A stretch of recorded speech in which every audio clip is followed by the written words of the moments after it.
Naba Kizamina na bele ngaso changer mikanda. Mais Kizamina boya kina ye. Ah, Kizamina boya. Ba mukuna na ba biso bokota na mafia. To kotaki. To kebimisa tato yo. Oh le loi comme na M23. Ye. Donc vous a cause ma be mboka oyo bino na ba mukuna. Na bisa bino ke ba boma mboko za ba église. OK. Na ba politicien. OK. Na za front. Na ke za ba limisa. To kei to bimise. To bimisi susu oyo nani Kadim. To bengani nani oyo komone nani Rosar. Rosar alors. Vraiment to bimisi Rosar. To bengani to ke kotia Kadim. Kakao. Oyo camarade ya muta PPRD nani. CG a PPRD. Sadar. Classe moko. Kadim ma camarade. Batangaka ensemble. OK. Aba Robero. Biso na se bango liboso na biso na Lumbashi. Kadima Shadari Robero batangaka bazango tanga bureau moko bakene étude bango nyusu bato mayele ye mayele Shadari mayele intelligent bango nyusu kamana ye. OK. Ah camarade Robero. Camarade Shadari oyo zomona. Batanga classe mona. OK. Promotion moko. OK. Oya ibinga. Kasapa ou ngana kasapa. OK. Yo on a 6. Nous chitons, il nous reste 3 minutes. C'est quand même déjà Bakissa. C'est quand même déjà Bakissa parce que biloko na olo parce que ça vie en boka. Pour biloko na loba, et ça vie en boka. Pardon, na sengi vraiment na mukonzi ya chaîne oyo na ebiye. Na sengi pardon, après ça ta 10 minutes, ta 15. Ya pamba, ta 6 alikambo. OK. Ye basali erreur. Omoni Kabila tango azalaki président. Dans l'élection, ils ont eu la majorité dans le PPRD. FCC, Namoubaye Kobaksa, ma grande partie des députés, il y a FCC, il y a PPRD, et puis FCC, à l'altérité, Baye Kobaksa, Namou, et ça, la grande majorité. Si vous y piste, si il faut réveiller après sa candidat. Biso candidat qui est présenté, Zanan, y Biso, Mota Téléménagi, Biso, Zaki Kizamina. Yamdaboyaki. Kizamina était à propriété, mais sur la boule, avec tipo té, vous avez té tipo à changer, vous face tipo dans mon éclair, à commencer nani avec Kizamina. Je dis devant Dieu. Kizamina a raison. Oui. OK. Na kangisi bien Kizamina mon na landi eti na ndaku na yi, na récupérer aye 6 heures kozwangai. Tant aux on a 6 heures na convaincre. Toke paka 15 ans to memani biso tu na ba mukuna na ba évêque nani tout toke to memie na pas maison civile toke préparer le sa mukuna poto memé pa Kabila nde biso ba topona ye nanga ananga za na ebi de lesi ke pari bato to imposer to salisi ba mikanda nyonso olo balanga ba passer pe ba sa mafia to ndimi parce que o ba passer pe o ba sala makam na ndimi bo sala mafia na salon biso azam do Rolanda non oui bo changer na deux sur le de billets to même apote to memie et pas passer nesika uta na salon au kala to récupérer to changer les mikanda butu to ke memaye et pas ya président bo changer les mikanda ava na zone boyo kate bo nanga bo changer mutuya azamutu ya Rolanda lo bango bazali ba Pentecôte na élection oyo il dépêche su ba député té. Parti au pouvoir devrait avoir plus de 250 députés. Ou 300 même. Mosaïque Wana, ils ont atteint 50 ou 80. Écoutez. Le président allait avoir même mise sur le programme de la télé, le programme du pays, le programme de ceci et cela. Il allait avoir le premier ministre, il allait avoir l'Assemblée nationale, il allait avoir le Sénat. Ok? Mais le président, Oyo Wana Nyos, Boyi, copé sa président majorité, Sali, Sangisa. 30 plus 30 plus 40, tout ça, et puis ça 300 ou 400. Pourquoi? Parce que nous devons maintenir cet homme. Ok. En chantage. Bâtir la piège. Bâtir la piège de façon que ceux qui. Je parle de la part de Dieu. Ok. Parce que ceux qui vont réunir, il devait s'abîmer à tellement 78 députés ou 68. bango à 30, 40, 70, IDPS, à aux premier ministre, à aux amours, pour n'a pas autorité. Mais les restes, il ne faut pas partager. C'est un plan bien tracé de ces gens-là avant. Et ils ont montré au président qu'on peut sa candidature dans l'IDPS, président candidature indépendant ou bien Moutaboui. Piège. Donc, Kadima, c'est un pion. Mais dans le bien, il y a Moutaboui. Ok. Attends, ma belle amie, ma gros, ça 250 députés. Vrai ou faux? Attends, la vérité, papa. Les abongos politiques et abongos. Attends, Bimisango teke, à Saliboué, à Saliboué, à Saliboué. Mais la logique, à quoi il ça là? Après, si bango 78 sous 60 députés. Bon, ça, ni non. Mon saïki, nani nani bitumba ya poste. Yango moni, l'union sacrée domine sur le président de la République. Au lieu que le président domine sur l'union sacrée. Bah, conseiller que c'est l'euro na yo. Et c'est l'euro na yété. Et c'est l'euro na bango. Pour va maintenir yé. Na se ya maï. Aïe, bah, yébi très bien que 2 mandats kaka, ceux qui sili, t'ont bloqué. Ndé bazu, premier ministre, bah, PC, moi la masouane, maman la bisouane. Bazu parlement, bah, PC caméra. Bazu nani mususu, Bapé Sénat, Bapé si. Sama. Azam ti DPS. Azana makila ya IDPS. Yé Makamere. Azam makila IDPS. Ana vision IDPS. Les gens qui doivent animer les institutions doivent maîtriser la vision sociale d'Étienne Tshisekedi et de son fils. Moutouloga Kamere. C'est un bon leader, un bon politicien, je suis d'accord avec lui. Mais Kamere, c'est un candidat. Candidat président 2028. Oye, il ne sait pas changer la constitution. En changeant. Kamere, ça va député. De la part de Dieu. Vérité. Sur le podium, je parle ici en tant que nation. Après qu'il m'a c'est moi. Après le prophète qui manque na mboko ezanga. Ata baboye tali ba on va payer ça ba preuve.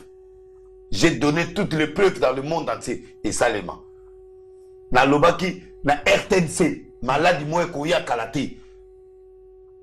Eza bima c'est ça. Ba budanga et yate coroner ya. Ta on a comme le bande du coroner la ninga. Donc bref, j'ai donné des morts. Ya mose na pesi ba prophétie à nation ya minene nyoso mboko ekokisama. Alors, pour te révéler, l'État nous fait défaut. Quelle est la voie de sortie au chef de l'État? Ce qu'il y a Yoki, Kakoyuko Bimareango. Mais il y a Yoki qui va trahir. Ok. Alors, Batouana Nyonso, il y a la guerre. Là-bas, Nanga peut venir prendre le pouvoir par Katanga, tout ça. Il faut Tchabkatangue. Ok. Fausse alerte. C'est lui qui protège d'un pays, une nation, c'est Dieu. De ma conseil chef de l'État. Bakosiko. Donc, nous avons fait le guerre des autres aussi là. Parce que la guerre, ils ont les Congolais, les frontières, les Européens, les Américains. Alors, qu'est-ce qui se passe? Voici ma clôture. Pour recorriger cette histoire-là, il faut une transition. On a béni transition de reconstruction, de réconciliation et de la paix. Auto béni plan maréchal. Les pays dans le monde ont un plan maréchal. C'est-à-dire, nous allons terminer le mandat un an avant, nous préparons ce qu'on appelle une transition. Comment? Nous allons réunir tous les politiciens congolais. Il y a ma casse binonyoso, na ba papa il y a hôpital wana bango nyonso. Nous faisons un dialogue où il faut permettre il y a pas possibilité mais dialogue comment retrouver l'argent pour reconstruire le Congo. Nous allons ouvrir le Congo à tous les partenaires extérieurs. C'est Dieu qui m'a parlé. Aux Indiens, aux Lingimbong, aux Lingi Diamant na biso, toi na diamant na Kivu, toi na diamant place, toi na au Lingi Diamant, yo Lingi Diamant, voilà l'exploitation diamant. Biso to sengi yo, bosa biso be aéroport nyonso ya Congo. Yo Lingi Nicole Tan, ok. Aux Anani, on a un japonais, d'accord. Yaka. Au lieu de coopérer na ba rebelle yaka. T'as la coltan placé ça, t'as la côté plan. Yo biso, autongue la biso, chemin de fer. Et relier Congo Mobimba. Yotel yaka ko investir dans le domaine. On change la constitution, on privatise certains éléments Les États-Unis, l'aéroport, tout les États-Unis est privé. Les États-Unis est privé. L'État n'a rien à faire. L'État Moussa n'a pas de taxe. Il y a 60%, il y a 40%.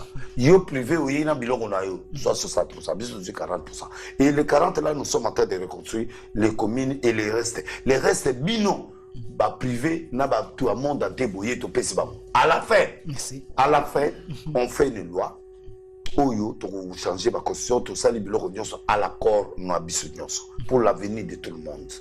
Après, on a, tout bêtis 7 ans, on a, tout reconstruire, tout ça, les fonds, tout 2000 milliards ou autant de milliards, tout bandit, tout mamboka pendant 7 ans ou 5 ans. Après, tout bandit, qu'on prépare l'élection. Et tout ça, l'élection, où il y a transparente, où il y a vraiment tout le monde qui est bengi pays aux frontières, tout se réconcilier na bango. Merci. La rebelle nyonso, tout solo na bango. Merci, prophète Denis. Le peuple doit se mobiliser.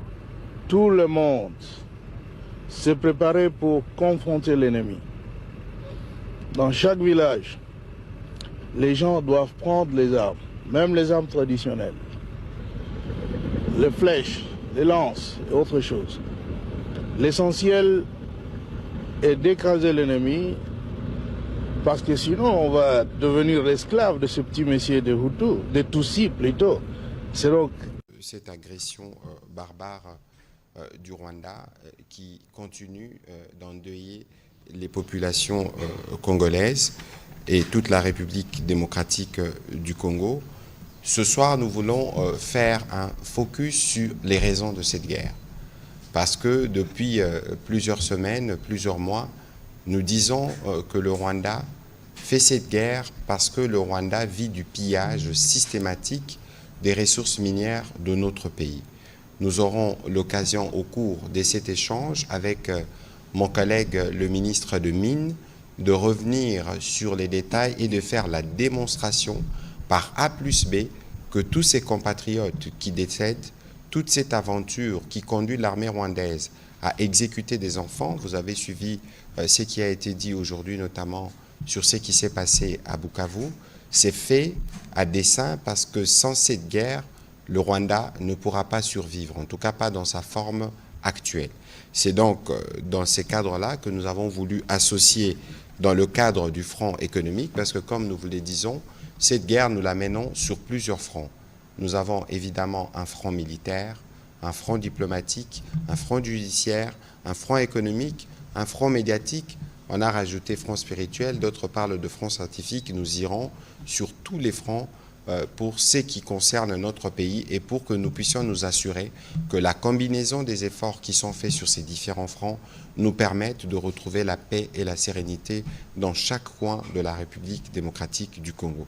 C'est ce qui fera l'objet du briefing de ce soir et nous aurons évidemment l'occasion de revenir notamment sur les bilans, le dernier bilan de la situation de ce qui avait prévalu à Goma le 27 janvier dernier à l'arrivée des forces d'occupation. Monsieur le ministre de Mines, bonsoir. Bonsoir. Et ce soir, nous avons évidemment le privilège de vous avoir ici dans le cadre de cet exercice de rédavabilité pour la première fois à Kinshasa.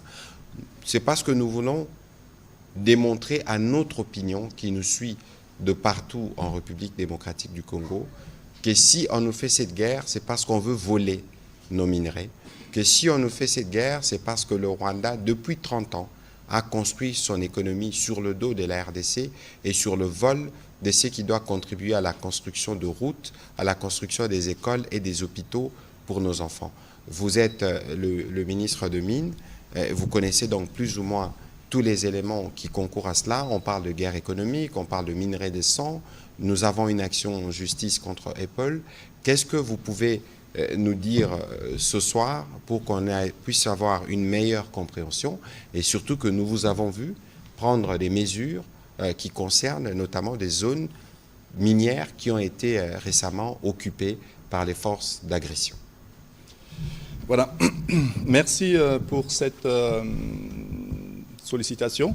Donc, ce que je voudrais d'abord rappeler ici à l'ensemble de nos compatriotes, c'est que le chef de l'État, le président Félix-Antoine Tshisekedi Tshilombo, a mis au centre de ses préoccupations le fait que les minerais de la RDC doivent profiter aux Congolais en premier lieu, et également au développement socio-économique de nos populations. Les richesses générées par les minerais sont celles qui doivent servir à construire le développement de la République démocratique du Congo. Et donc c'est là le point de départ de notre action gouvernementale au niveau des mines, cette action gouvernementale conduite par son Excellence Madame la Première ministre.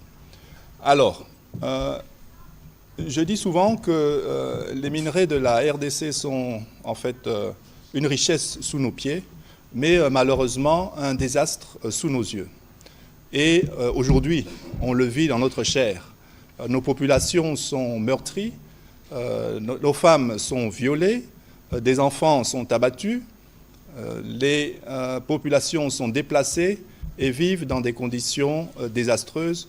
Tout ça suite à l'agression du M23 soutenu par les forces rwandaises sur notre terrain.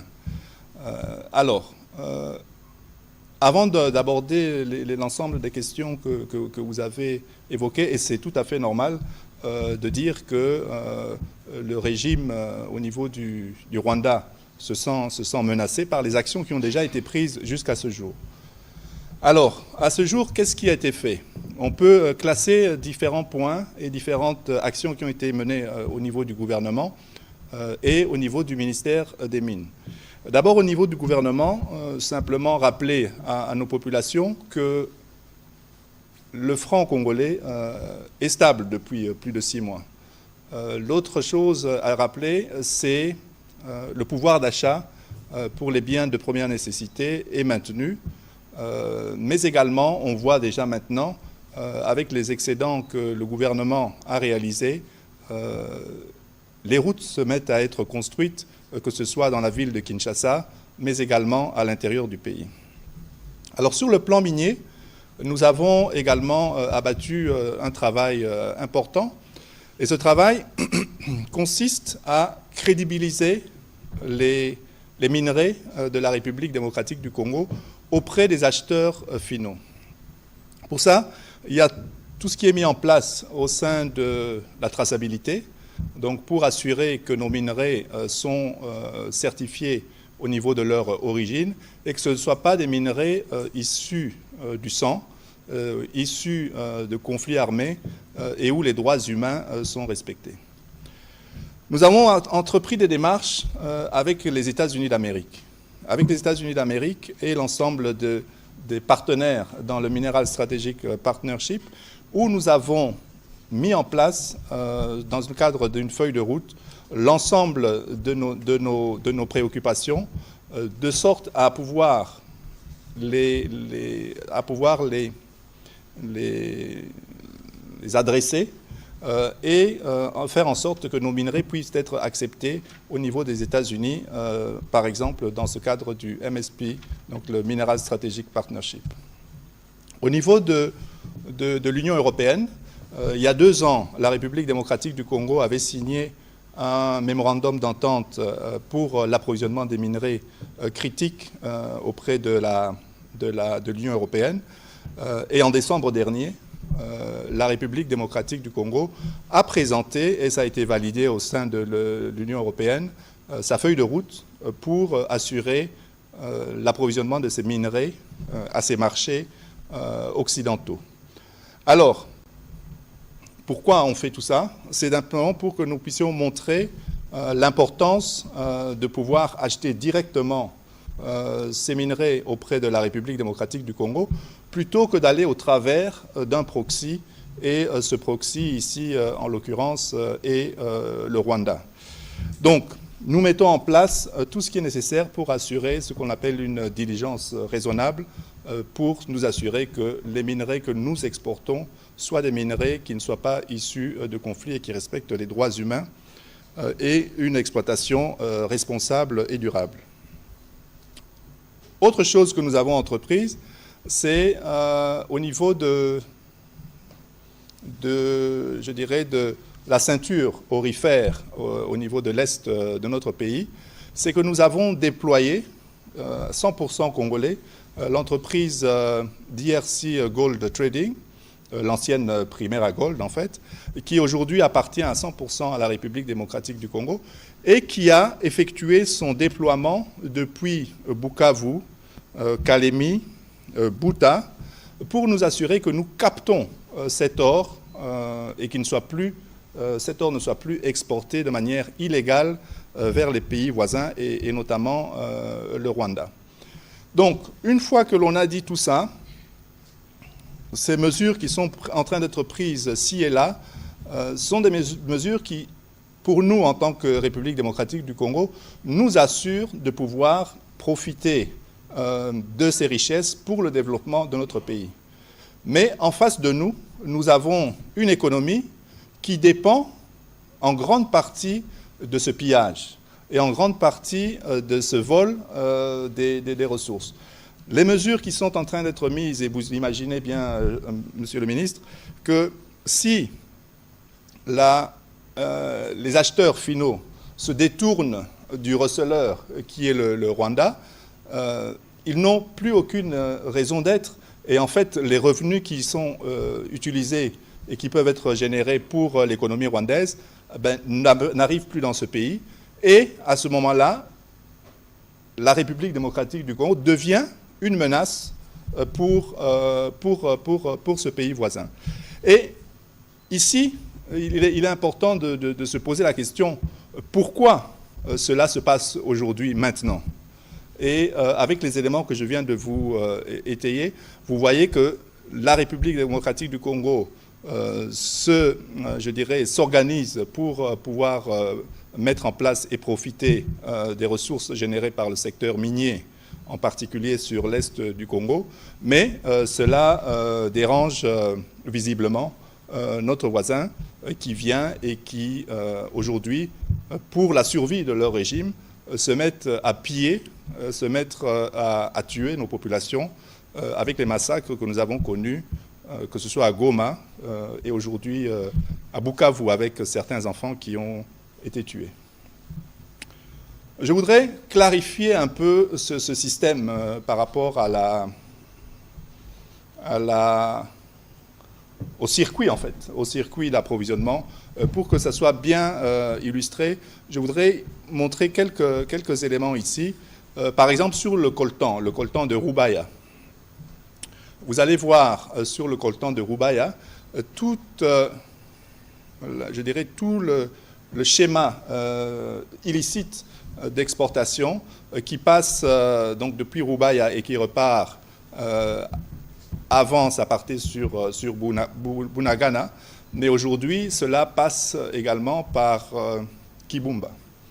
Donc, vous voyez que là, ce sont des circuits d'exportation illicites vers le Rwanda pour le coltan.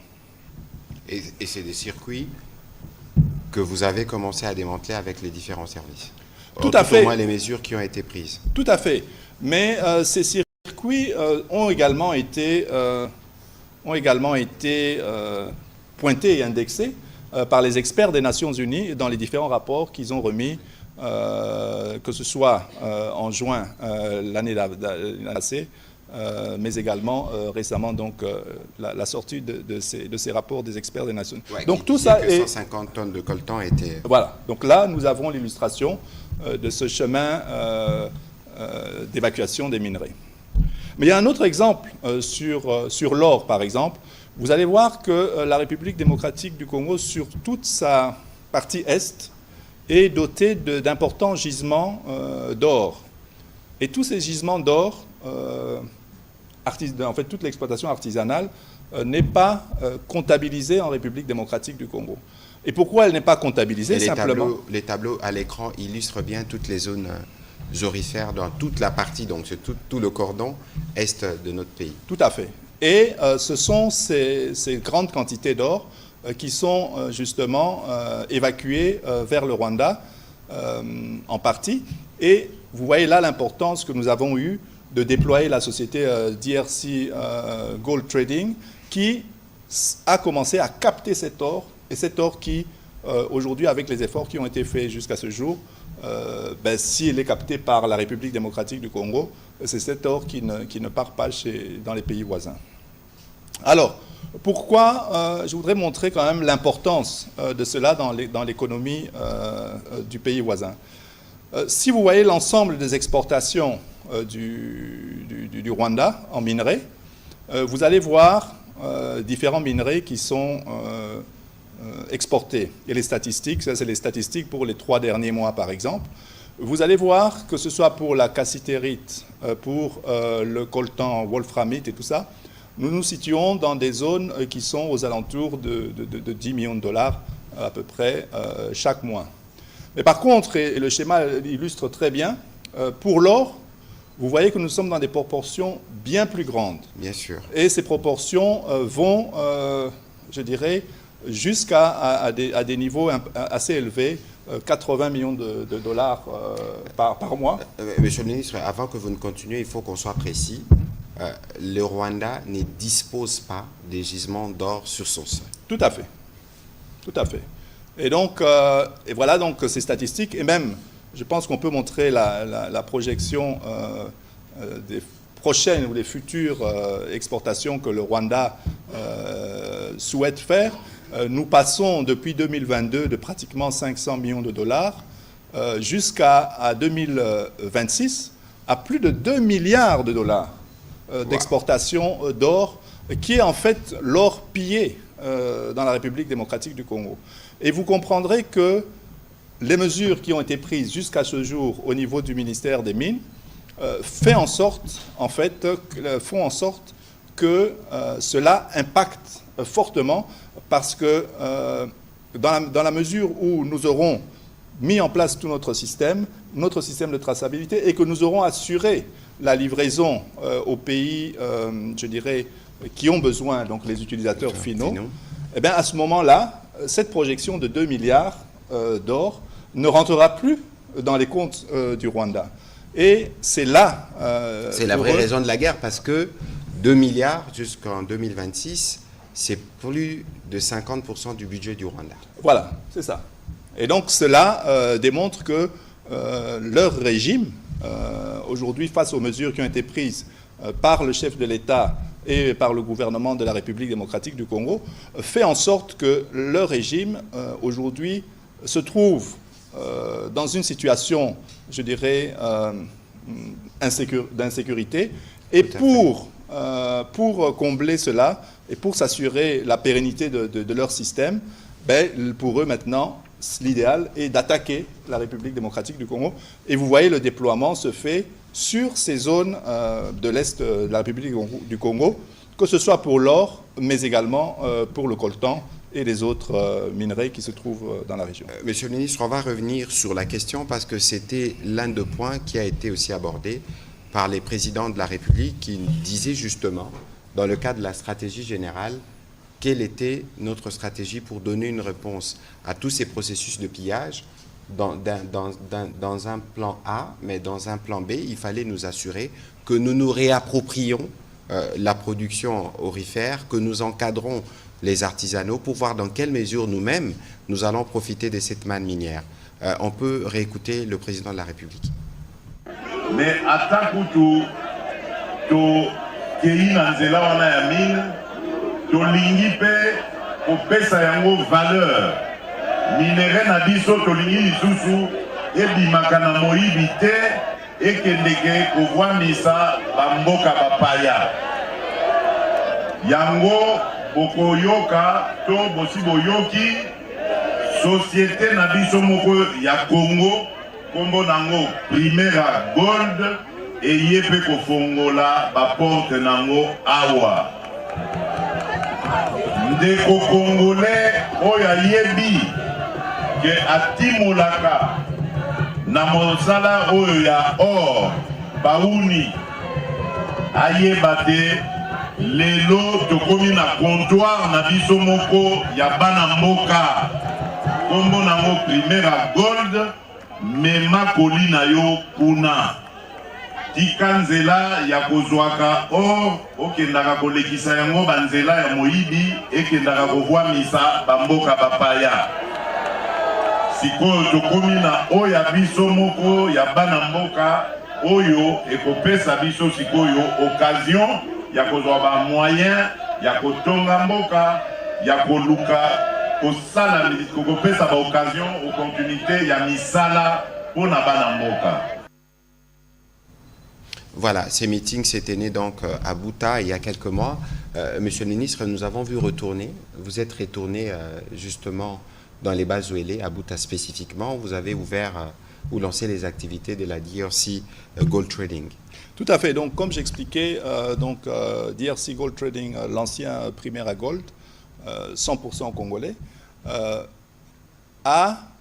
aujourd'hui organise tout son déploiement sur la ceinture aurifère de l'Est de la République, comme je le disais, Kalemi, également Bouta, et c'est également là où l'on voit l'intervention du chef de l'État qui rappelle à nos populations l'intérêt et le besoin important que ces minerais puissent profiter aux Congolais plutôt que profiter à des États voisins qui nous pillent nos ressources. Voilà, avant que nous puissions passer la parole aux journalistes pour des questions, donc récemment vous avez pris une mesure, un arrêté, identifiant certaines zones comme des zones rouges.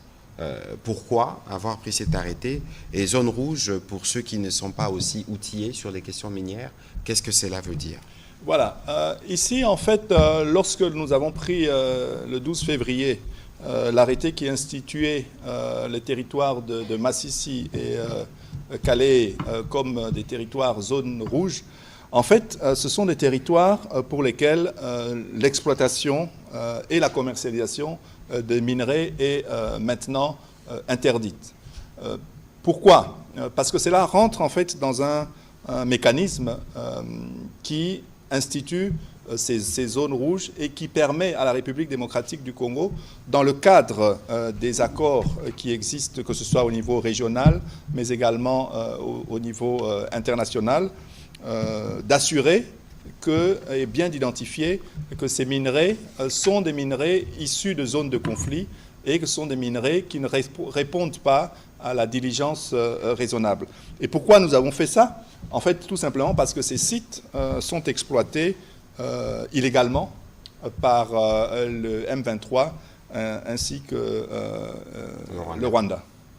D'accord. Donc, et on verra évidemment par rapport au processus des certifications régionales qui existent. La CIRGL, il y a des questions de compatriotes qui disent mais pourquoi on n'arrive pas à labelliser comme c'était les diamants du sang? Pourquoi on n'arrive pas, pour tout ce qui est pillé par le Rwanda aujourd'hui, pourquoi on ne labellise pas un minerai du sang pour que finalement plus aucun pays ne puisse le racheter ou plus aucune compagnie ne puisse s'approvisionner dans des circuits où les femmes sont violées, les enfants sont tués et les travaux forcés sont faits faire par les enfants? Ben, c'est exactement la démarche et ce sont en fait les premiers pas qui nous amèneront vers tout cela. Et je développerai, par exemple, ici ce que nous pouvons faire et nous allons faire, c'est d'instituer après la suspension des exportations de ces produits au travers du Rwanda, par exemple, dans le cadre de la CIRGL. Donc cela nous donne les premiers pas et des prémices pour pouvoir aller faire le plaidoyer au niveau international pour nous assurer que cela ne sera plus commercialisé et que cela ne permettra pas et qu'en fait que ça démontrera que ce n'est pas une exploitation responsable et une exploitation durable. Voilà, merci beaucoup Monsieur le Ministre pour vos mots introductifs. À présent, on va prendre les questions de journalistes. On va commencer la série par Monsieur Amédée Morab.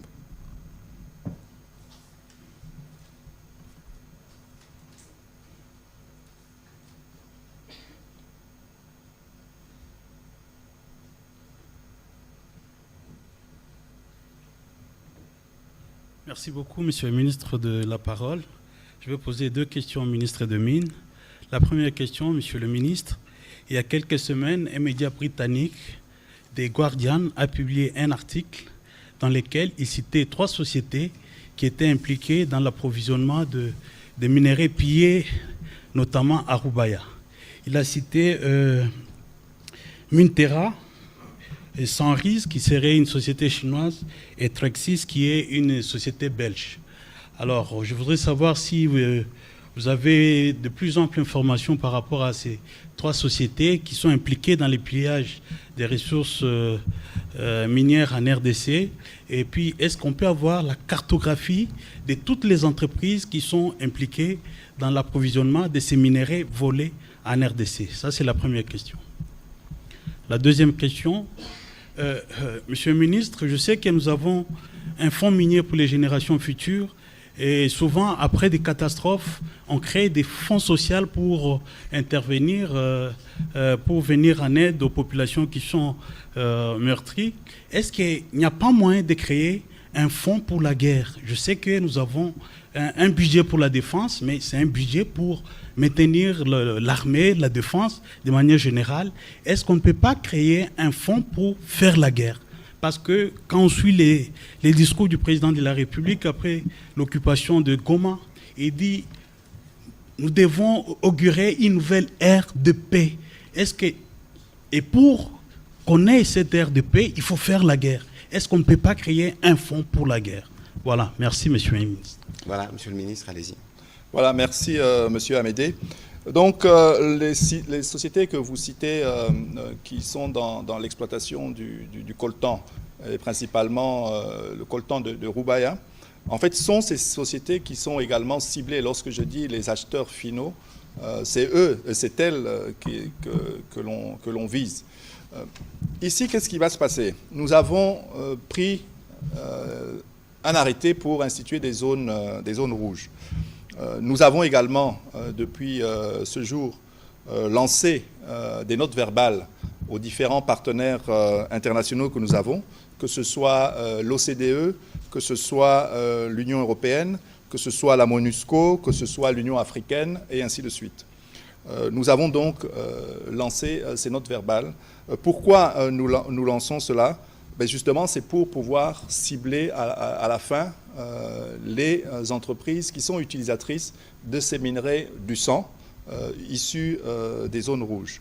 Nous avons également, nous sommes assurés que l'arrêté qui a été pris sur les zones rouges soit officiellement envoyé aux représentations diplomatiques d'un ensemble de pays. Que ce soit les pays, les 5 permanents au niveau du Conseil de sécurité, mais également Traxis, qui est une société belge, donc en Belgique, en France, aux Émirats arabes, en Chine. Donc voilà, nous avons lancé l'ensemble de ces mesures pour nous assurer que, au final, toutes ces représentations diplomatiques et ces pays et entreprises qui travaillent dans ces pays ne te disent pas qu'elles n'étaient pas au courant. Donc ça, ce sont les démarches qui sont menées là. Au niveau de la CIRGL, nous assurons, comme je l'ai dit tout à l'heure, et nous allons lancer au niveau de la CIRGL, donc pour les Grands Lacs, et tout ça conformément aux règles qui régissent la CIRGL, nous allons demander l'arrêt des émissions des certificats d'exportation pour ceux qui sortent de ces zones, mais également la suspension, puisqu'on a démontré que cela passe par le Rwanda, d'assurer l'arrêt et la suspension de ces exportations, jusqu'à aller même demander la saisie par les pays par lesquels cela transite. Donc, cela sont les mesures qui sont en train d'être prises pour nous assurer que l'ensemble des bénéficiaires, soit informés, mais 2, qu'ils ne participent pas au recel de nos produits. Parce que celui qui achète chez le voleur, je dirais, et lui-même aussi favorise l'ensemble des désastres qui se déroulent sur notre territoire, dans l'est du pays principalement. Donc ça, c'est pour l'ensemble de ce qui se passe. Effectivement, nous avons la cartographie, nous avons les raffineries au Rwanda qui exportent jusqu'à 800 kilos d'or par jour vers les Émirats au travers de leur raffinerie Gasabo Gold. Donc, nous avons l'ensemble des éléments, nous avons les acheteurs également, et c'est vers eux que nous allons prendre les mesures pour tirer la sonnette d'alarme. Concernant l'effort sur les aspects sociaux, donc ça, je dirais que c'est plus coordonné au niveau du gouvernement. Nous avons au niveau du gouvernement le ministère des Droits humains, nous avons le ministère des Affaires sociales qui se mobilisent aujourd'hui pour apporter des réponses aux familles qui sont endeuillées, mais également aux déplacés dans ces régions envahies par le Rwanda après tous les crimes et les atrocités qui ont été commises là-bas. Pour la deuxième question, je disais, on crée un fonds pour la guerre qui est financé par nos ressources minières. Est-ce que c'est possible de le faire? Bon, ça, ce sont des mesures. On a déjà actuellement pris des mesures au niveau gouvernemental pour justement commencer à avoir des ressources nécessaires pour faire front. Donc cela existe déjà. Le budget de l'État prévoit un budget pour l'armée. Et donc dans une situation particulière aujourd'hui, la première réponse a été justement de pouvoir mobiliser des sommes importantes, que ce soit au niveau des activités minières, mais également au niveau d'autres entreprises de l'État et entreprises au niveau de la République démocratique du Congo, pour pouvoir participer à cet effort de guerre. Mais de toute façon, nous voyons déjà qu'il y a des vagues de mobilisation, notamment on a vu dans les églises, certaines sociétés, ou même dans l'administration publique, des volontaires. Nous allons, dans les jours qui viennent, communiquer sur les comptes qui ont été désignés à propos au niveau du ministère des Finances. Ce qu'il faut comprendre ici, la guerre, évidemment, ça requiert des moyens financiers, et de ce point de vue, les présidents de la République avaient déjà donné des instructions précises, mais les moyens le plus importants dont nous avons besoin dans les circonstances actuelles pour faire cette guerre qui a de multiples facettes, c'est vous et c'est tous ceux qui nous suivent à la maison.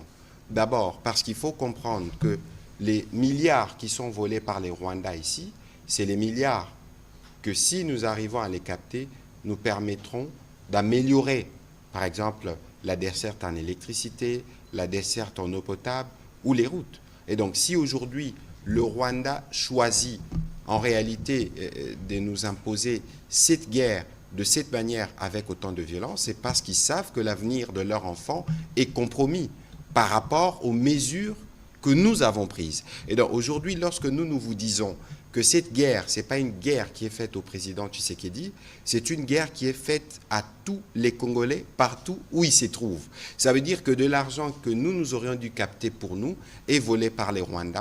Et maintenant que nous prenons des mesures pour que cet argent ne puisse plus être volé, ils nous font la guerre. Même ceux qui sont leurs complices aujourd'hui, ils ne seront jamais en mesure, quel que soit le cas de figure, de payer la facture de la guerre qu'ils nous font. Parce qu'en réalité, les intentions sont permanentes de dire que cette partie de l'Est, que ce soit au niveau politique, au niveau militaire ou au niveau économique, doit rester dans leur giron pour poursuivre les sales habitudes qu'ils ont accumulées depuis 30 ans. Et le président de la République a dit non. Il a dit non de la manière la plus ferme. Non pas parce qu'il faut simplement dire non, mais parce que nous avons, nous, besoin de capter les ressources que sont les nôtres. Le président de la République était disposé, à son arrivée aux responsabilités, de faire une coopération claire avec tous les 9 pays voisins. Et ceux qui choisissent de piller, de tuer, ils nous choisissent même de faire la guerre. Nous leur devons une réponse populaire.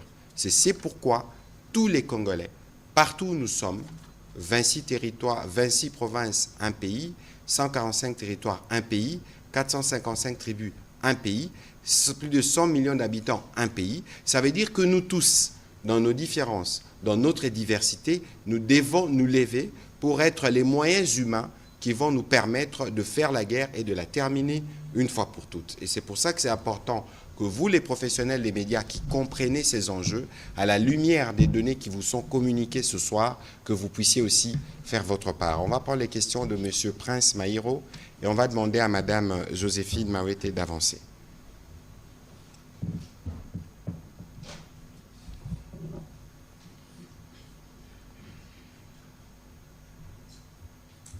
Merci beaucoup. Je voudrais revenir sur la guerre économique que le Rwanda est en train de mener.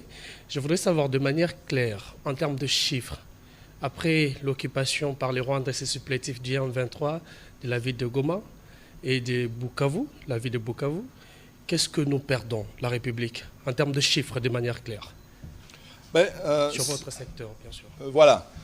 Vous avez vu les chiffres qui ont été présentés sur l'or, par exemple. Il y avait des exportations d'1 milliard de dollars pour l'année écoulée. Mais aujourd'hui, et pour les 2 prochaines années, les planifications font qu'ils partent à 2 milliards de dollars. Mais d'où vient ce doublement de la production et des exportations que le Rwanda va réaliser? Mais ça vient justement de l'occupation qu'ils font de notre territoire sur l'ensemble de ces périmètres, comme je le disais, où il y a les exploitations d'or. Mais également sur le coltan.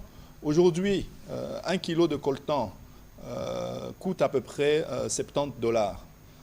Alors, le Rwanda, depuis la prise par le M23 avec les forces rwandaises de la mine de Rubaya, c'est plus de 150 tonnes, c'est-à-dire 150 000 kilos que vous multipliez par 70 $. Et là, vous avez le vrai chiffre de ce qui part chez le voisin. Donc, pour vous expliquer clairement, donc ce sont ces chiffres astronomiques qui sont pillés et ce sont ces sommes qui partent chez le voisin et qui empêchent la République démocratique du Congo de poursuivre son développement et d'utiliser ses atouts, notamment son secteur minier. Alors, ce que nous avons fait, et comme je l'expliquais, c'est tous les aspects de mobilisation de cette communauté internationale et surtout la communauté des acheteurs. C'est de pouvoir mobiliser cette communauté pour dire non. Et nous avons donné et nous proposons des alternatives. Ces alternatives, nous les proposons au travers de l'approvisionnement en minerais critiques pour les États-Unis. C'est au travers de l'approvisionnement et du MOU qui a été créé, signé, la feuille de route qui a été présentée avec l'Union européenne. Et cela continue avec les autres pays, que ce soit le Japon, que ce soit l'Inde.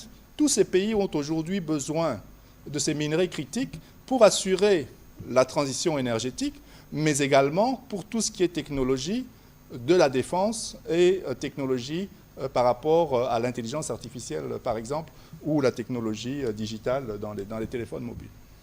De toute façon, il y a une étude globale au niveau du gouvernement de l'impact de cette guerre en termes de productivité de ces différentes provinces, de contribution au niveau du budget national.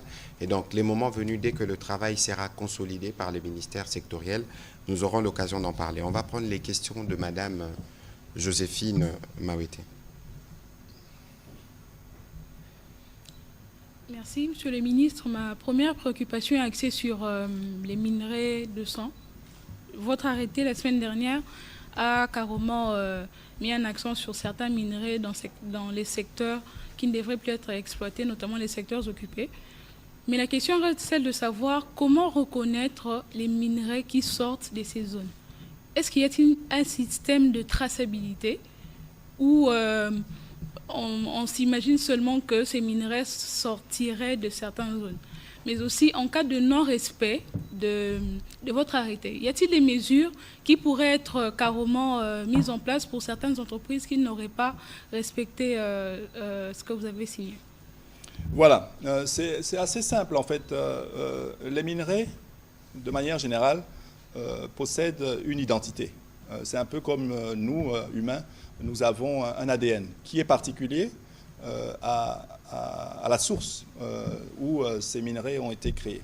Et dans le cadre de la CIRGL, par exemple, il existe, et on peut demander à tout moment, de pouvoir s'assurer et de vérifier, de faire des audits et des enquêtes pour s'assurer et comparer l'empreinte de ces minerais qui sont exportés par un des membres de la CIRGL pour nous assurer que ces minerais viennent bien de ce pays, en tout cas dans le cas d'espèce. Ça, c'est un premier point. Nous allons continuer à suivre cela également avec, dans un avenir assez proche, aller jusqu'à la déclaration de zones interdites pour toutes les activités minières. Et cela, nous allons passer par la soumission d'un décret à la Première ministre pour pouvoir avoir ces zones interdites. Et enfin, comme je l'ai dit, il y a toute cette mobilisation diplomatique auprès des États qui achètent, des pays en fait, dont lesquels ces entreprises achètent, pour pouvoir pointer, que ce soit dans le cadre des directives de l'OCDE, que ce soit dans le cadre de la Conférence internationale des Grands Lacs. Et donc ce sont tous ces aspects de traçabilité que nous allons imposer pour que chacun puisse répondre de la source d'approvisionnement et s'assurer que ce ne soit pas des minerais issus de zones de conflit ou minerais de sang, comme on vient de le dire. Monsieur le ministre de la Communication, après que la RDC ait résolu le problème de guerre, serons-nous prêts, après que nous ayons résolu le problème de la guerre à l'Est, serons-nous prêts à collaborer économiquement avec tous les pays agresseurs, notamment dans ces secteurs liés aux minerais? Écoutez, ce qu'il faut savoir à ces sujets, comme le président de la République le dit et redit, nous n'avons pas de problème avec le peuple rwandais. C'est le régime rwandais et son président qui s'est lancé dans cette aventure dangereuse de pillage, pas seulement, des tueries, des massacres, y compris sur les femmes et les enfants. J'aurai l'occasion de vous donner quelques chiffres qui m'ont été transmis aujourd'hui par le ministère de la Santé avant que nous commencions cet exercice. Et donc, aujourd'hui, il faut considérer que les présidents rwandais et son régime seront passagers. De toute évidence, les pays sont appelés à exister pendant des années. Et vous comprenez peut-être que lorsque nous étions tous à l'école, en tout cas, à un moment donné, on nous a parlé de la guerre de 100 ans en Europe. Malgré qu'il y a eu la guerre pendant 100 ans, après, il y a eu des processus qui ont conduit plus tard à la création de l'Union européenne. La guerre que nous connaissons, c'est une guerre qui dure 30 ans et qui peut encore durer des années. Parce que lorsque vous avez les présidents rwandais principalement avec ces intentions, non seulement expansionnistes, mais ces intentions de maintenir ses mains sales, ensanglantées sur notre pays, ce sera évidemment difficile de donner un horizon aux enfants rwandais, de collaborer avec les enfants congolais. C'est évident que ce qui se passe aujourd'hui, tous nos morts, nous n'allons jamais les oublier. Et d'ailleurs, à ces propos, nous étions avec le président de la République à Munich, nous avons eu une réunion avec le juge de la Cour pénale internationale pour justement discuter dans la suite de ce que nous avions fait à Genève, de la mise en place d'une procédure judiciaire qui va aller, là, pour ce qui a été dit à Genève, on commence de janvier 2022, un peu comme la CPI, mais nous devons aller plus loin. Parce que si on n'apporte pas des justices, on ne sera pas sûr que ceci va continuer. Et donc, nous pensons que nous aurons la possibilité de continuer la collaboration ou les relations avec les pays limitrophes, mais avant que nous n'y arrivons, on termine la guerre, on passe par la justice, pour que ceux qui sont coupables de ces viols, de ces massacres commis pendant autant d'années et en série, puissent en répondre.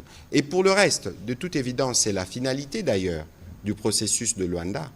La fin du processus de Luanda prévoit les retours des relations entre les deux pays. Mais pour autant qu'on termine les processus. Et donc ici, nous avons d'abord un président rwandais qui veut faire la guerre à tous les Congolais, et les Congolais vont donner la réponse, et nous donnons la réponse qu'il faut donner. Ce n'est qu'après tout ceci, après la justice, évidemment, qu'on pourra entrevoir les questions dont vous parlez. On va prendre les questions de M. Serge Tseka.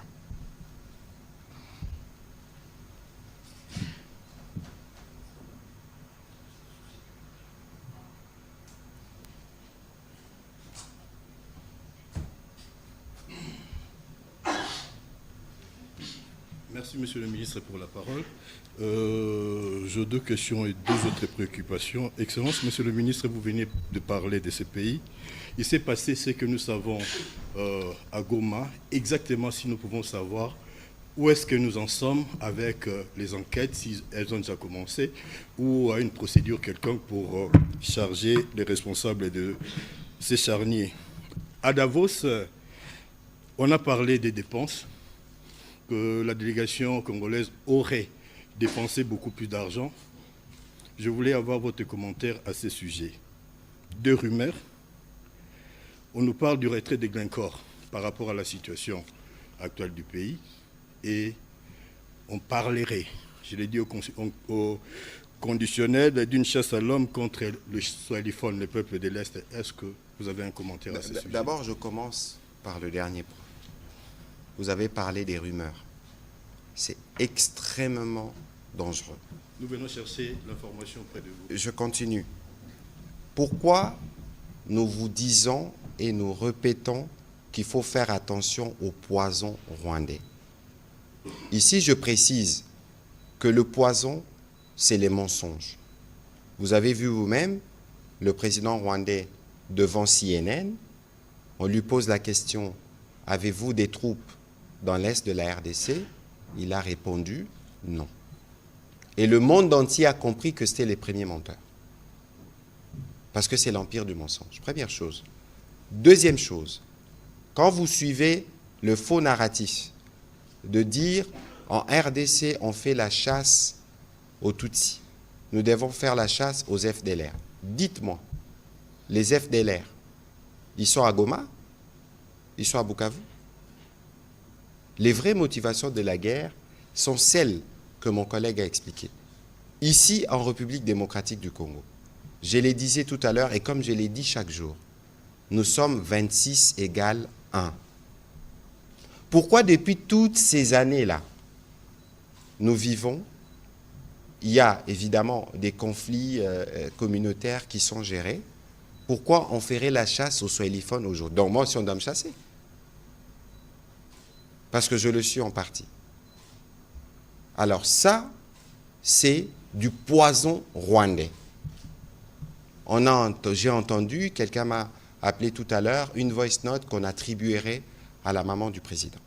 Mais toutes ces choses-là, ne comprenez-vous pas que nous sommes dans une guerre et que dans cette guerre, ce n'est pas pour rien que nous disons que vous tous, vous êtes des soldats ou des officiers dans cette guerre, parce que c'est aussi par là que le poison de la division passe. Parmi vous ici, mais nous avons des Baswahili. Ont-ils été chassés? Comment vous faites pour reconnaître un Mouswahili? Et si vous regardez bien, dans la plupart, parce que j'ai reçu une vidéo à propos, vous avez une voix qui dit, qui cite, « Ah, tel Aza, tel Rwandais ». Mais faites attention, parce que la tactique, c'est laquelle? C'est de faire une infiltration. La personne qui filme peut prendre une vidéo fausse. Et quand il prend ça, eux, ils peuvent s'en servir pour dire, voilà, regardez là-bas, il y a les discours de la haine. Et ça, c'est des choses qui sont totalement fausses. Ceci ne veut pas dire que demain, on peut avoir on a un conflit à l'entrée de Kinshasa. On a le conflit qui a été résolu en province orientale. Entre les communautés, il peut toujours y avoir des tensions, mais il ne faut pas les raviver. Pourquoi aujourd'hui tous les Congolais se sentent blessés? Mais c'est parce que nous tous, nous sommes en solidarité avec nos frères qui sont à Goma et qui sont dans toutes les zones sous occupation. Et donc il faut faire attention, parce que lorsqu'on veut nous conduire, et j'ai vu d'ailleurs un brûlot dans ces sens, des gens qui tiennent à tout prix à raviver ces démons de la division. Alors nous les Congolais, on va se diviser au profit du Rwandais qui nous pille et qui nous tue, suivant la démonstration qui a été faite ici. Donc il y a de la place pour les discernements. Tous ceux qui sont morts à Goma, plus de 3000, et d'ailleurs, je vous donnerai les chiffres, il y a 5000 corps qui ont déjà été enterrés. Donc, les bilans, d'après les derniers chiffres reçus du ministère de la Santé, nous allons dépasser les 8000 morts. Au-delà des intimidations, parce que les agents qui sont ici, nous vous parlons des chiffres, des structures, des santé. On ne parle pas de ce qui s'est passé dans les avenues, dans les rues, parce que vous savez tous que Goma a été transformé en cimetière pendant quelques jours. Dans les structures de santé, on a recensé 1568 morts dans ceux qui y étaient. Donc, ça s'y rajoute. Heureusement qu'on a pu obtenir un couloir humanitaire pour faire parvenir le sang qui avait été pris ici. Aujourd'hui, on est à plus de 4375 blessés dans les structures de soins de santé. Je précise, les structures de soins, ça veut dire qui ont été enregistrées dans les hôpitaux. Et donc, vous voyez non seulement qu'on a tué en masse, on veut mentir, parce que si vous lisez, justement, le président rwandais, il dit 400, 500 morts. Mais même 500 morts, vous imaginez, vous êtes Congolais, on tue 500 de vos compatriotes. Il y en a encore certains qui ne disent pas mot, qui ne compatissent pas. C'est incompréhensible. Quelles que soient nos ambitions politiques ou nos calculs politiciens, quel est le message que nous donnons aux jeunes Congolais lorsque nous-mêmes, nous voulons d'une certaine manière nous satisfaire du massacre de certains de nos compatriotes, des avenirs gâchés, de jeunes enrôlés, des forces, des bébés tués, des camps des déplacés saccagés. Mais toutes ces horreurs-là, comment ne pas y mettre fin? Si nous voulons y mettre fin, nous devons être unis. Si nous devons y mettre fin, nous devons bannir les démons de la division. Et chaque fois que vous êtes témoin d'un cas de stigmatisation pour des raisons, des faciès ou pour des raisons n'importe laquelle, prévenez-nous, prévenez la police. Tous ceux qui les font les jeux de l'ennemi et on va les arrêter. Alors, vous avez soulevé une autre question qui était aussi, qui relevait de la rumeur. Je n'étais pas à Davos, mon collègue y était dans la délégation. Peut-être qu'il peut dire un mot, parce que lorsque nous vous disons qu'il y a un poison rwandais qui est relayé malheureusement par beaucoup de Congolais dans les stricts objectifs de discréditer le pays en cet état où nous devons être unis, il faut faire attention. Collègue, peut-être que vous pouvez faire un commentaire oui, quand vous y étiez. Oui, voilà. Donc, effectivement, c'est une rumeur qui a circulé et qui a été alimentée, comme vous venez de le dire, par ce poison. La délégation officielle de la République démocratique du Congo, présidence ainsi que les ministres présents, était logée à Badragas, c'est-à-dire à 1 heure de Davos. Nous ne nous sommes pas cachés. Aujourd'hui, cette rumeur dit que la délégation de la République démocratique du Congo était logée à l'hôtel Kelenov, je pense que c'était ça. Nous ne sommes pas cachés, nous étions à Badragas. Donc déjà, c'est un premier point, on va dire, de discrédit. Le deuxième point, c'est que quand vous avez dans vos applications, vous pouvez aller sur des applications de recherche de logement, vous tapez Kelenov Hotel, et vous allez voir que les chambres d'hôtel sont à $85. Donc je ne vois pas...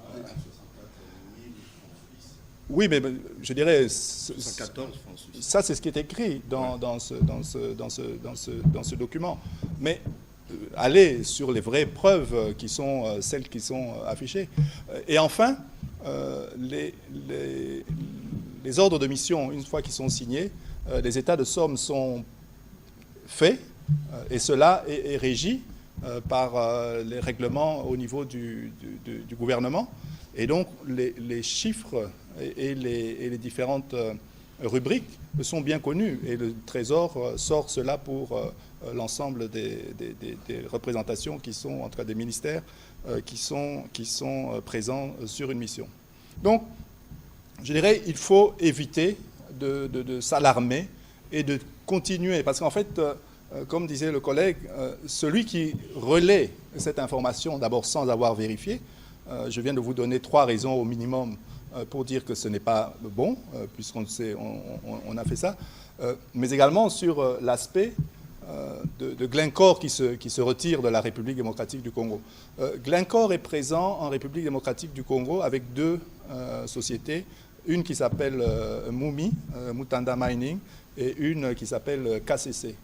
Et d'ailleurs, le groupe Glencore vient d'envoyer un démenti formel en disant qu'ils n'ont aucune intention de quitter la République démocratique du Congo. Et les efforts que nous faisons au niveau du gouvernement, ce sont des efforts de pouvoir assurer et la promotion des investissements étrangers dans notre secteur minier et les travaux qui sont faits dans le cadre du climat des affaires. Et tout ça, ce sont des choses qui contribuent à installer pour la longueur et pour la durée ces entreprises. Et nous sommes d'ailleurs en train de poursuivre l'installation d'entreprises, je dirais, étrangères, dans le cadre de notre diversification de nos partenariats, dans différentes provinces, sur différents minerais. Et ces entreprises, aujourd'hui, arrivent en République démocratique du Congo parce que la transition énergétique se fera avec tous ces minerais critiques. Et ces minerais critiques sont en République démocratique du Congo.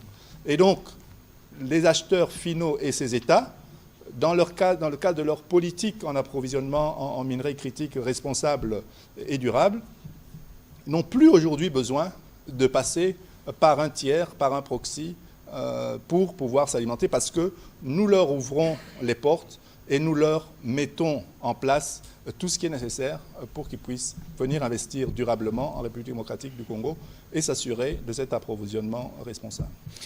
Un petit commentaire sur ce que vous disiez sur la Suisse, où le Parlement suisse s'est réuni pour dire de couper avec un gouvernement, mais c'est du mensonge cousu des tissus blancs sur fil noir. Ça veut dire, donc, le Parlement, si le Parlement s'est réunissait, mais il y a une ambassade, il y a des mécanismes diplomatiques. Ici, c'est dire d'ailleurs, parce que nous, on n'a pas des mots pour répondre à des rumeurs, de manière générale, c'est pour ça que nous comptons sur vous, justement, sur votre discernement comme journaliste. Lorsqu'une information vous arrive, regardez d'abord la source. Regardez les propagateurs, ce qu'ils disent. Nous avons fait un effort qui n'a jamais été fait dans ce pays en termes de redevabilité. Nous venons toujours vous dire ce qui avance, ce qui n'avance pas. Et aujourd'hui, si vous regardez les tableaux généraux, vous avez suivi toutes les réformes qui sont en cours d'implémentation au ministère de Mines, mais la raison de la guerre, parce que vous avez vu les chiffres. Le Rwanda qui exporte 800 kilos d'or jour, alors qu'il ne regorge pas d'or dans son sous-sol. Ils ont construit une raffinerie comptant sur l'or volé en République démocratique du Congo et pillé. Et comment voulez-vous que le président de la République ne s'élève pas pour dire non à cela? Comment voulez-vous que les Congolais ne s'élèvent pas tous pour dire non à cela? Et surtout qu'en prime, on tue nos compatriotes. Donc il y a un besoin pour nous tous de prendre conscience et de la nécessité pour nous de travailler pour que ceci s'arrête. Alors, sur l'autre dimension de votre question, évidemment, il y a eu la réunion de Genève, il y a les procédures au niveau du commissariat des Nations Unies pour les droits de l'homme. Je crois que les moments venus, les dispositifs se mettront en place. Mais ce que je sais, c'est que j'ai participé à la réunion entre le président de la République et les procureurs de la Cour pénale internationale. Il y a une détermination claire à poursuivre, parce que ce sont les Rwandais qui nous agressent, même s'ils n'ont pas ratifié je pense, le protocole, les statuts de Rome, mais il y a des Congolais qui sont complices. Le temps de la justice va arriver. Et on a vu les types de crimes. Crimes de guerre, crimes contre l'humanité, attaques casque bleu, attaques en des déplacés, attaques de civils. Il y en a beaucoup, la liste des crimes. Il y aura beaucoup de clients pour la CPI, au terme de tout ceci. Et ceci va arriver parce que c'est une justice qui se mettra en place à la fois au niveau interne, à la fois au niveau international, quels que soient les cas de figure. On ne peut pas imaginer que plus de 5000 compatriotes soient morts dans des conditions effroyables On ne peut pas imaginer que des compatriotes sont assassinés parce qu'ils font des chansons. On ne peut pas imaginer que des enfants soient attaqués. Vous avez vu de scènes de torture. Tout ceci ne restera jamais impuni. Et aucun Congolais ne devrait les tolérer. On va prendre les questions de M. Eric Izami et puis on prendra quelques-unes en série pour terminer le briefing de ce soir. Merci de la parole, Monsieur le ministre. Je vous ai très bien suivi. Vous avez dit et répété, insisté qu'il faut que le mine de la République démocratique du Congo profite aux Congolais. Mais je suis en train de remarquer et faire remarquer que de toutes les mines que nous avons, parce qu'on ne peut pas parler de minerais ou de mines sans évoquer la République démocratique du Congo, aucun Congolais n'est propriétaire d'une mine. Pourquoi cela? Au niveau de Indaba Mining à Cape Town, en Afrique du Sud, vous êtes revenu plusieurs fois sur le mot diversification. Diversification par rapport aux partenaires, diversification par rapport aux différents types de minerais à exploiter, parce que nous sommes plutôt bien connus par rapport au cuivre, par exemple. Et puis, vous avez aussi évoqué la diversification au niveau des zones d'exploitation. Pourquoi l'aviez-vous fait? Et jusque-là, déjà, ça sera pour quel impact? Et puis, je voudrais terminer pour cette question. Aujourd'hui, on parle de cette transition et on évoque un minerai particulier, il s'agit du lithium. Et quand on évoque le lithium, on voit le territoire de Manono, nous sommes de la province de Tanganyika. Et j'y ai été plusieurs fois, Manono. Alors, ma question c'est, quelle est la politique du gouvernement pour pouvoir créer le capital humain capable de pouvoir gérer ces minerais particuliers? Parce que c'est sur base de ces minerais que l'on va fabriquer des batteries pour nos téléphones, pour nos ordinateurs, pour nos véhicules et même pour les avions, j'imagine. Ce sont là mes préoccupations. Et je voudrais dire aussi un mot. L'année dernière, ça c'est une félicitation quand même pour le gouvernement, on a vu la joint venture entre la GECAMINE et Ivanoé qui a créé Kiko à Kipushi pour la production du zinc. C'est pas rien, bravo. Mais quel est le plan, par exemple, pour la relance de la MIBA? C'est toujours dans votre secteur. Mais le collègue va répondre parce qu'il a des réponses. Mais nous sommes spécifiquement aujourd'hui dans le cadre de la démonstration du processus de pillage de nos minerais mis en place par le Rwanda. Et aujourd'hui, le ministre s'attelle à démontrer comment nous démontons cela. L'idéal serait qu'on reste, en tout cas pour les prochaines questions, dans le cadre que nous avons prévu. Monsieur le ministre, allez-y s'il vous plaît. Voilà. Donc j'irai rapidement alors pour ne pas déborder par rapport aux autres questions qui seront sur le sujet. Pourquoi il n'y a pas de propriétaire congolais de mines? Les mines, l'industrie minière est une industrie très capitalistique. C'est une industrie qui demande beaucoup de fonds. Au jour d'aujourd'hui, cela se fait par des sociétés étrangères. Mais il y a déjà des Congolais qui sont propriétaires de titres miniers. Ces mêmes Congolais qui sont associés au sein de coopératives qui déjà bénéficient des ressources qui sont générées par ce secteur minier. Par contre, nous avons, et nous poussons, vous avez parlé de la diversification, le premier point de notre diversification, c'est la diversification de nos partenaires. Et dans ces partenaires, il y a également Sud-Sud, mais également Congo. Et nous mettons tout en place, et nous avons déjà identifié 3 Congolais qui ont besoin et qui ont déjà certifié les ressources minières, et nous allons les accompagner pour que leur projet puisse éclore de manière à avoir justement ces Congolais présents dans, on va dire, dans la grosse industrie minière. Alors, je prendrai, dans le cadre des efforts, juste pour illustrer, un cas bien précis.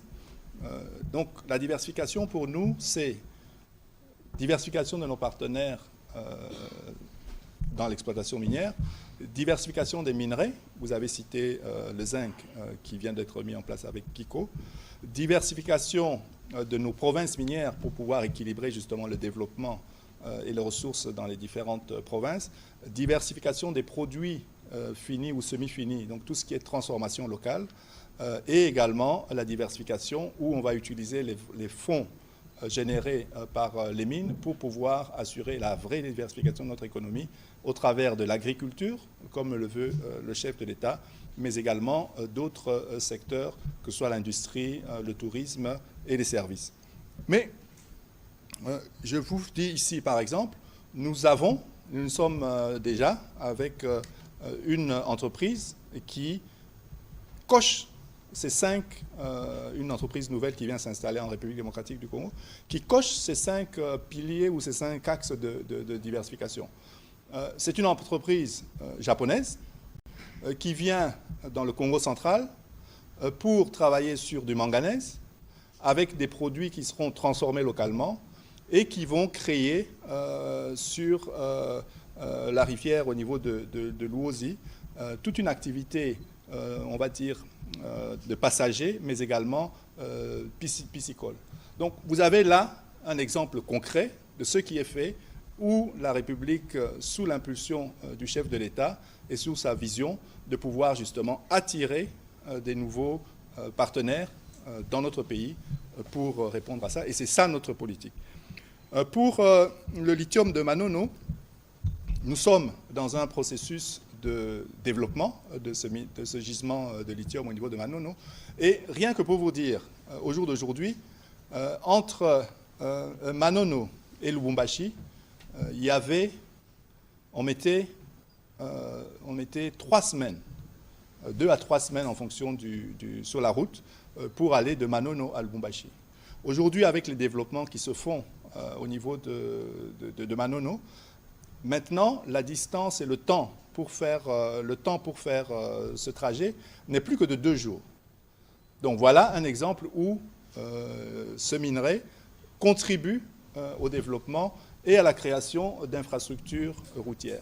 Mais cela ne va pas s'arrêter là, parce qu'il y a encore des prochaines étapes sur lesquelles nous travaillons et que rapidement, en tout cas dans un délai assez court, nous allons présenter cela à l'ensemble de nos populations pour montrer que le gouvernement est actif et que les promesses faites par le chef de l'État ne sont pas des promesses vaines, mais justement des promesses qui puissent trouver des réponses, que ce soit en termes de création d'emplois, mais également en termes d'amélioration des services de base. Voilà, MIBA.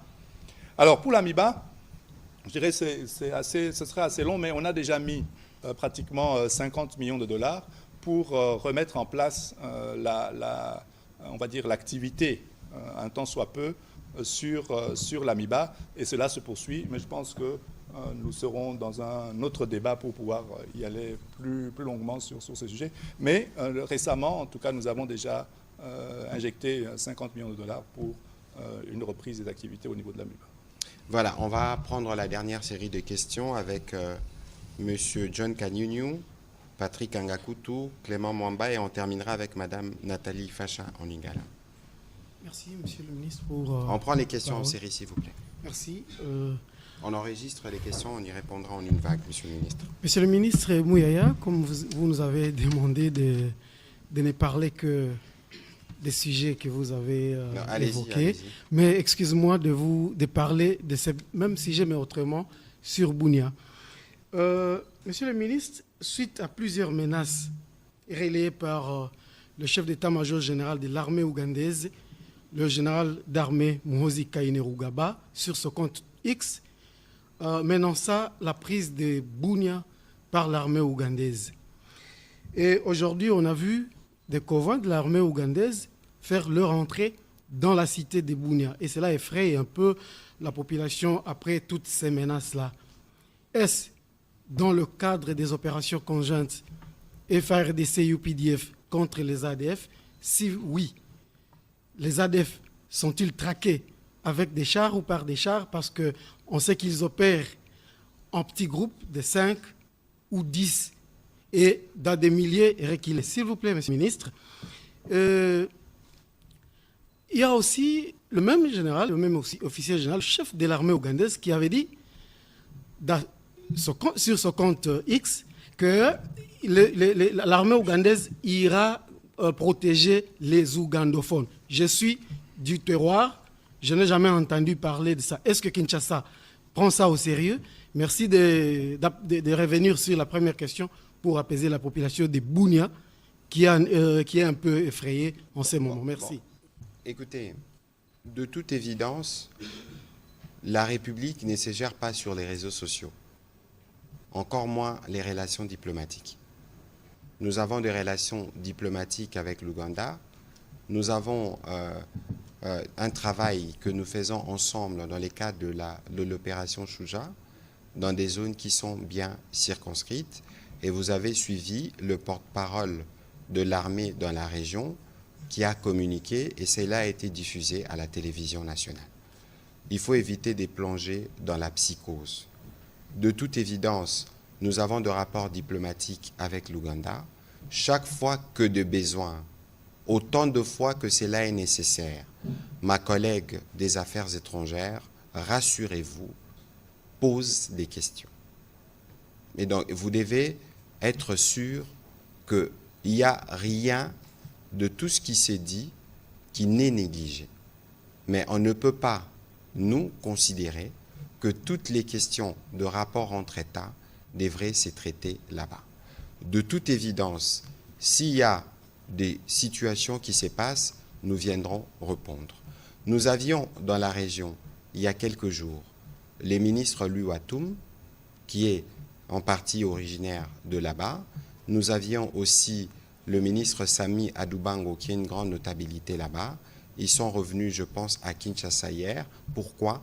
Parce que, évidemment, que nous suivons. Ne pensez pas que le focus, c'est simplement la situation qui est préoccupante dans les provinces du Nord Kivu et du Sud Kivu. Nous suivons la situation dans toutes les provinces. Et malheureusement, en Ituri, nous y étions il y a quelques mois avec la Première ministre, il y a toujours ces conflits communautaires qui persistent et ces attaques, notamment les attaques récentes. C'est pourquoi le vice-ministre de la Défense était rendu sur place. Et moi qui vous parle, nous communiquons de manière régulière. Ici, c'est aussi de dire toute notre solidarité, toute la solidarité du gouvernement au peuple de l'Ituri, dans sa grande diversité. Nous sommes très attentifs. Nous sommes à un moment particulier de notre histoire où nous avons une guerre, mais nous avons aussi ceux qui pensent, qui doivent s'aimer la psychose, notamment à travers l'usage des réseaux sociaux. Il y a eu un débat autour de cette question des réseaux sociaux, de quel est l'usage que nous en faisons. Et donc, les professionnels de médias, je pense qu'il est de votre responsabilité, parce que vous avez accès aux sources, de briser la peur. Chaque fois qu'il y a des situations, chaque fois qu'il y a des messages, ne vous y fiez pas, prenez le soin de vérifier. Et nous, comme gouvernement, nous prenons des actions, même si certaines n'apparaissent pas toujours sur la place publique. Et rassurez-vous que sur les sujets des Lituri, c'est un sujet qui figure en très très bonne place d'ailleurs dans les travaux qui s'est fait au quotidien et à tous les niveaux du gouvernement. Voilà. On va reprendre les questions de nos deux autres collègues et on va terminer. Excellence Mouya, il y a deux petites questions d'actualité par rapport à la situation sécuritaire. D'abord, nous avons suivi sur France 24 l'interview de Maxime Prévost, qui est le ministre des Affaires étrangères belge, qui a déclaré à haute voix que c'est la France qui bloque les sanctions de l'Union européenne contre le Rwanda. On aimerait bien avoir la réaction du gouvernement, mais aussi, on a suivi une fois de plus le président de la République du Congo, Sassou, qui ouvertement s'opposait aux sanctions que nous souhaitons, que nous sollicitons contre le Rwanda, à travers le monde bien sûr, et souhaite en même temps assumer la médiation entre nous et le Rwanda. Voilà. Merci. Les questions de Clément Mamba. Ok. Au porte-parole du gouvernement, pouvez-vous confirmer si réellement l'armée burundaise quitte déjà les territoires congolais? Autre préoccupation, quelle est la situation actuelle à Kamanyola, dans la province du Sud Kivu? Merci. Merci. Alors, sur évidemment l'armée burundaise, ou la situation à Kamanyola, nous suivons la situation heure par heure dans ce qui se passe dans le Sud Kivu. Vous avez suivi tout à l'heure qu'on a parlé de ces enfants qui ont été assassinés. Et donc, nous aurons l'occasion de revenir sur ces sujets avec le porte-parole de l'armée qui pourra donner des informations plus détaillée sur le sujet. Au sujet de l'armée burundaise, évidemment, avec le porte-parole de l'armée, nous aurons l'occasion de revenir sur toutes ces questions parce qu'il faut s'assurer qu'au niveau du gouvernement congolais, dans les relations qui existent entre les deux pays, que les questions ont été abordées. Donc, je me réserverai de donner une quelconque réponse en attendant justement d'avoir toutes les confirmations qui doivent venir de ceux qui sont au premier plan de la gestion de la question. Alors, sur la question de Patrick, bon, le président Sassou s'est exprimé. Il ne m'appartient pas de commenter les positions d'un chef d'État par rapport à sa vision sur la résolution de la crise. Mais il y a une chose que nous voulons, c'est que nous voulons que la guerre s'arrête chez nous, à tout prix. Et si parmi les leviers qui peuvent être utilisés pour que la guerre se termine pour nous, ça passe par des sanctions, alors nous y passerons. Ce n'est pas l'opinion des uns et des autres sur ces sujets-là qui va changer ce qui relève de la logique internationale.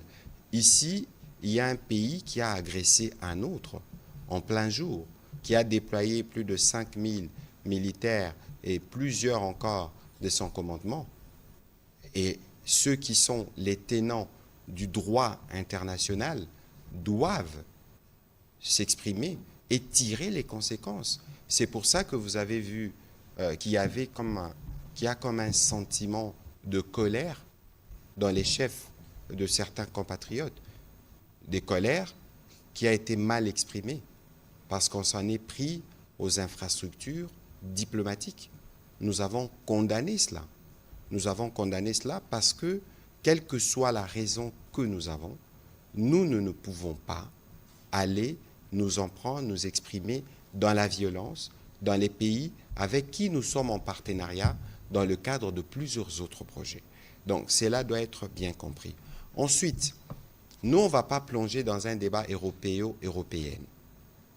Ce qui nous intéresse le plus maintenant, c'est que le principe qui sont mondialement défendus, les respects des droits de l'homme, les respects de la souveraineté et de l'intégrité territoriale de la RDC ont été violés.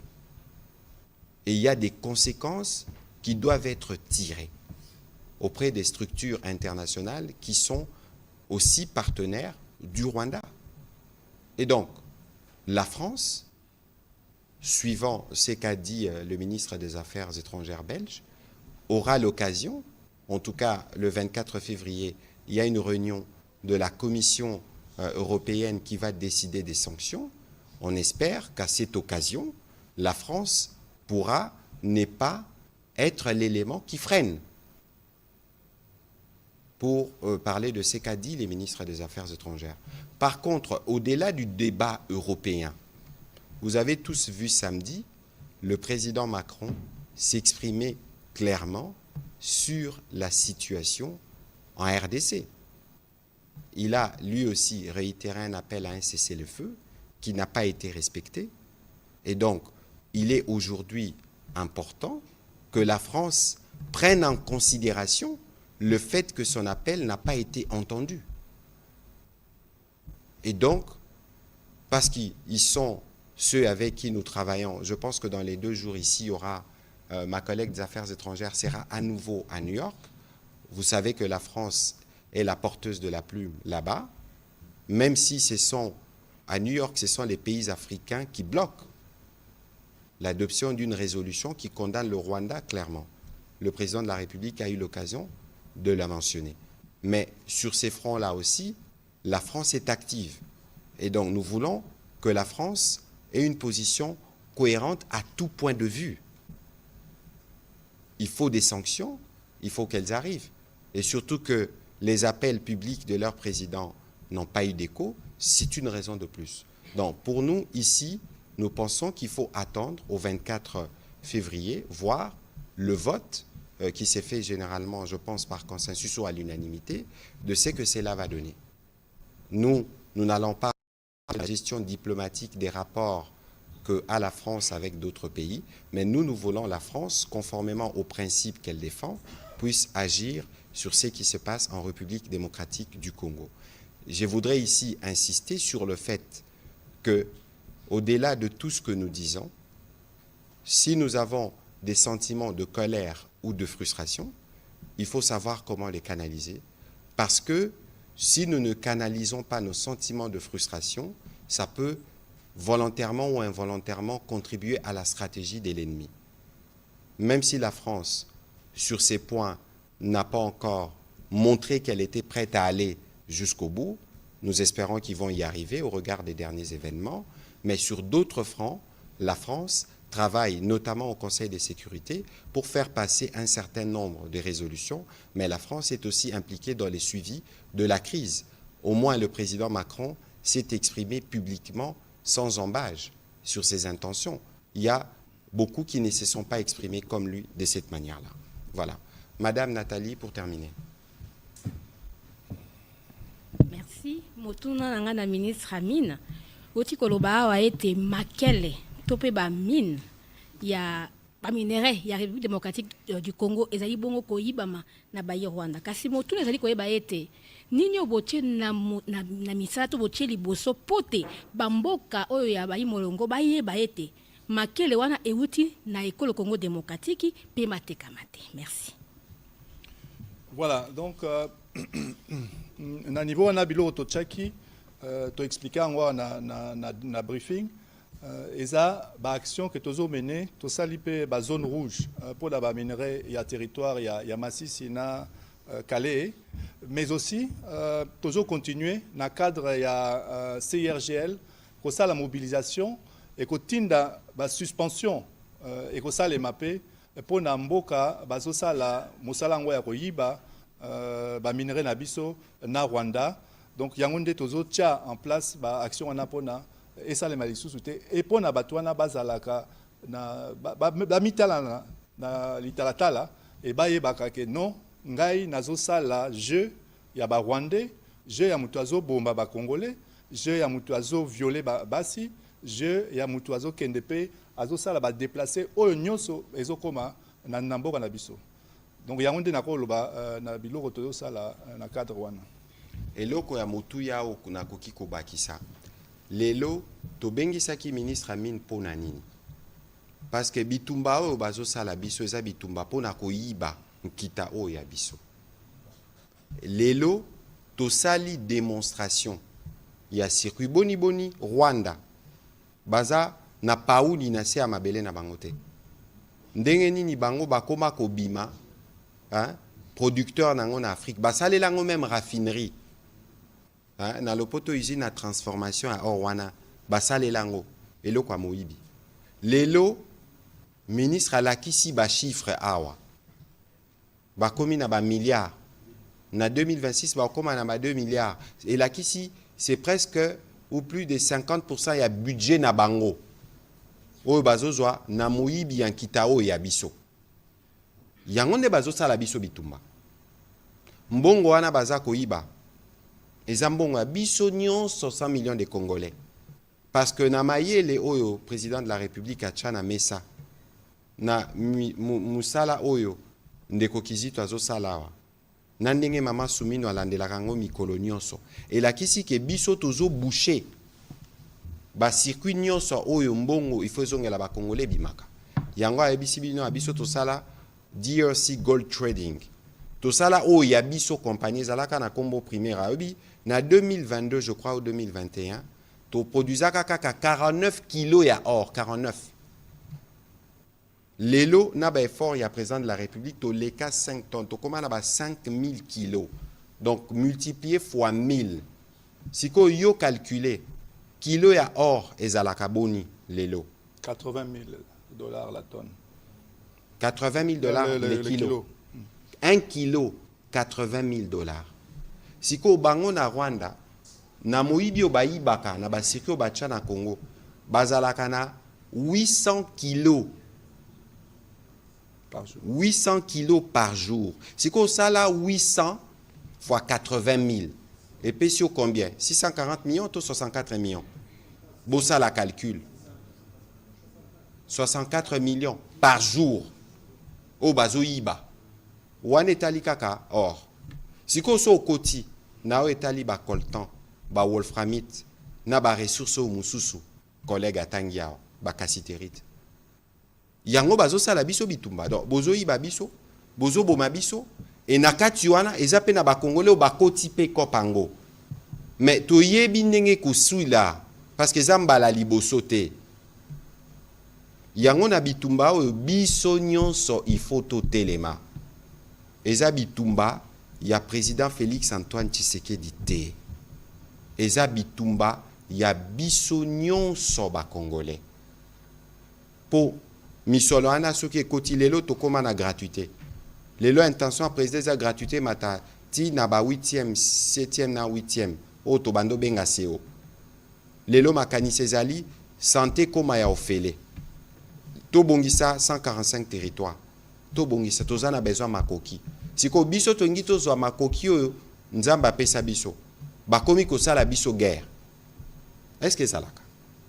yango biso nyonso efo tolamuka biso nyonso efo totelema biso nyonso il faut tozala na nsima mapinga na nsima président de la république na bitumba oyo ata bandeko mosusu bakongole batengami kuna est-ce que bango bakozala mesure ya kopesa barwandais loko balingi est-ce que bakongole bakondima bazwa kito ya bango bapesa bato mosusu yango nazo beta sete biso nyonso tozala vigilant toboya je ya monguna parce que basi pe basali ba infiltration bango nde bazolekisa ba message bazo attaquer baswahili bazo beta babanyamulenge makambo wana nyonso ya lokuta omoni o dénoncer parce que biso réponse ya motuya oyo il faut topesa na mokili na bitumba oyo eza réponse ya unité cohésion nationale yango nde il faut tozala nango yango nde kopesa biso possibilité ya kosilisa bitumba oyo une fois pour toutes parce que tali bakongolais nyonso zala muswahili mukongo muluba to mungala etali biso nyonso na betisi te makasi na eloko wana pe na kosepela bino pe soki bozongi na bandako o boyoki ministre Amine apesi ba chiffre na ba schéma bo beta pe lisolo po bana na bino pe fo ba bandako yeba makambo ndenge ezoleka po bango pe batelema po mboka na biso et profiter na kita nango pe aussi ça ba problème à ma congolais. Voilà, monsieur le ministre, on a terminé cet exercice. Avez-vous un mot pour clôturer? Voilà, ce que je voudrais dire que l'ensemble des actions qui visent en fait à frapper nos adversaires, que ce soit sur le plan économique, sur le plan combiné avec les efforts qui sont faits au niveau diplomatique, au niveau militaire, au niveau politique, l'ensemble de ces mesures feront en sorte que nous pourrons produire des effets. Et cela, ces résultats seront concrets et ce sont des résultats qui tendront à inverser la situation. Alors, derrière le chef de l'État, le président de la République, son Excellence Félix Antoine Tshisekedi Tshilombo, nous continuerons à mettre en place ces mesures parce que nous n'allons pas lâcher ce combat et nous allons le poursuivre sans relâche, de telle sorte à couper l'herbe sous les pieds des pilleurs de nos ressources naturelles, je dirais, même si cela va aux dépens de leurs économies, parce que cela doit bénéficier au peuple congolais en premier et cela doit bénéficier au développement de notre pays. Voilà, merci beaucoup, Monsieur le Ministre. Nous ne manquerons pas de recourir à votre expertise sur cette question qui est un point central de la guerre que nous connaissons. Mesdames et Messieurs de la presse, c'est sur cette note qu'on va terminer. Ce soir, l'objectif était de faire cet aperçu général sur la situation, en tout cas sur le front économique, avec la démonstration du pillage systématique de nos ressources mises en place par le Rwanda depuis des années et que nous devons tous arrêter.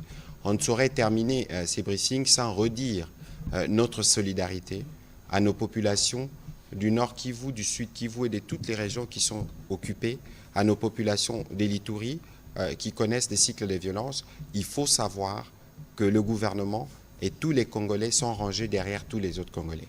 C'est dans des moments de preuve que nous devons montrer que nous sommes solidaires, que nous devons montrer que nous tous nous tenons à ce que nous avons des plus précieux, notre pays. Quelle que soit votre religion, quelle que soit votre tribu, quelles que soient vos convictions, mais ce qui nous unit ensemble, c'est les pays. Et lorsque les pays est agressé, nous tous, on s'est mis ensemble pour nous assurer que nous avons protégé. C'est pourquoi nous avons fait le choix de nous battre. Que Dieu vous bénisse et bonne soirée chez vous.